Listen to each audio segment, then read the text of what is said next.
Hello, and welcome to a fabulous video on Congress. Today we're going to be looking at different influences that Congress people have, whether that be the people that they represent or interest groups or their political parties, all sorts of things. So starting off with hopefully one of the biggest influences on our members of Congress are the voters, right? People like you and me. Sometimes we refer to voters as constituents. Go ahead and write that down, a constituent. So voters and constituents are two terms that mean people who are represented by a congressman or a senator, okay? So as voters, we are the people, of course, that give our Congress people their job, right? So hopefully we are the biggest influence on them. Hopefully when they go and vote on bills or actions or when they propose bills, hopefully they do that with the needs and wishes of their constituents in mind. So Congress, guys, includes a whole bunch of people, right? And each one of those people are trying to further their own agenda, right? So if I have a bill and you have a bill, as individuals, we're not going to be able to do a whole lot to get our bill passed through Congress. However, if we work together, we can accomplish a lot more. So the phrase log rolling has been used to describe this mentality of you scratch my back, I'll scratch your back. Okay. So if you vote for my bill, then I'm going to vote for your bill. And we're going to help each other get our bills passed, right? And that's how you garner support for your bill, is you offer your support for other bills in order to hopefully get your ideas passed. We also have pork barrel legislation, and this is an example of how Congress people's voters can heavily influence them.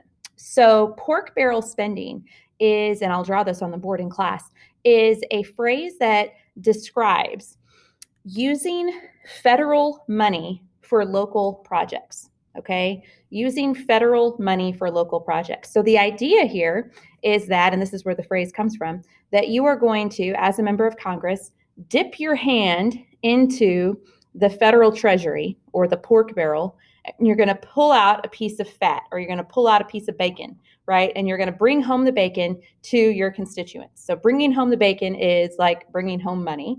That money then will be used on local projects, okay? So I want you to think about what are some benefits and what are some negatives associated with pork barrel spending, okay? Other influences, this is a biggie. Political parties. Of course, your political party is going to heavily influence how you vote in Congress, right? You're going to work together with these groups, with these political parties in the House or the Senate, and you are going to organize as a party to try to get your party's bills through Congress, right? We also have the executive branch.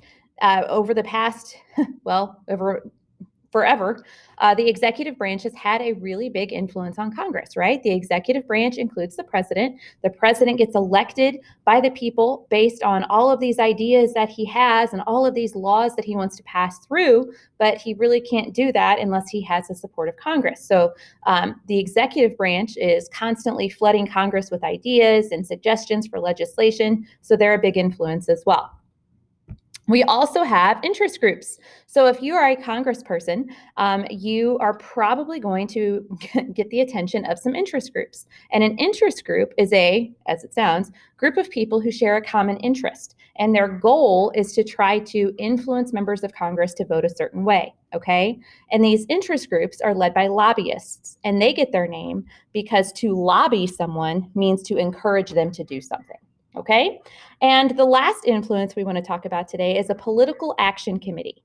And political action committees are very similar to interest groups in that they raise money to support a certain cause. But the difference between these two is an interest group is typically going to be focusing on furthering legislation, so trying to get specific Congress people to vote for specific bills. And a political action committee is typically trying to get certain people elected, okay? So political action committees get people elected. Those interest groups try to persuade them once they're in Congress. And that's it for this video. If you have any questions, let me know.